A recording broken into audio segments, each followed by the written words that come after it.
दिवाली आने वाली है। सुशांत सिंह राजपूत को गए हुए 5 महीने हो गए हैं।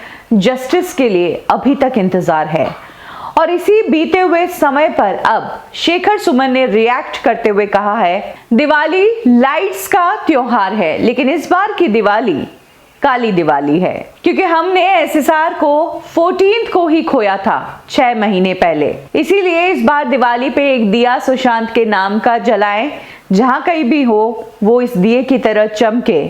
जस्टिस की पाथ डिफिकल्ट तो है, लेकिन हम रुकेंगे नहीं। इसके साथ ही शेखर सुमन ये भी कहते हैं कि अनफॉर्चुनेटली किसी के जाने से किसी की जिंदगी नहीं रुकती है, लेकिन न्याय के लिए एक लड़ाई अंदर ही अंदर चलती रहती है। इसके साथ ही शेखर सुमन ये भी कहते हैं कि सीबीआई का चुप रह जाना, अभी तक कोई कंक्लूजन या अपडेट्स नहीं देना, ये भी एक बहुत बड़ी मिस्ट्री है। इस केस से जुड़े कई सारे सवाल ऐसे हैं जो अनआंसर्ड रहे। इसके अलावा बिहार के इलेक्शंस पर जो एग्जिट पोल के रिजल्ट सामने आते नजर आ रहे हैं, उसको लेकर भी शेखर सुमन ने खुशी जताई है और कहा है कि अगर वाकई में जो नतीजे सामने आ रहे हैं वैसा होता है तो सुशांत को न्याय दिलाने में एक बार फिर से नया फोर्स ऐड हो जाएगा। वो लिखते हैं कि तेजस्वी यादव एक बहुत बड़ी लीड लेकर बिहार में आगे बढ़ते नजर आ रहे हैं। ये बिहार के नेक्स्ट सीएम और यंगेस्ट होंगे इस कैटेगरी में।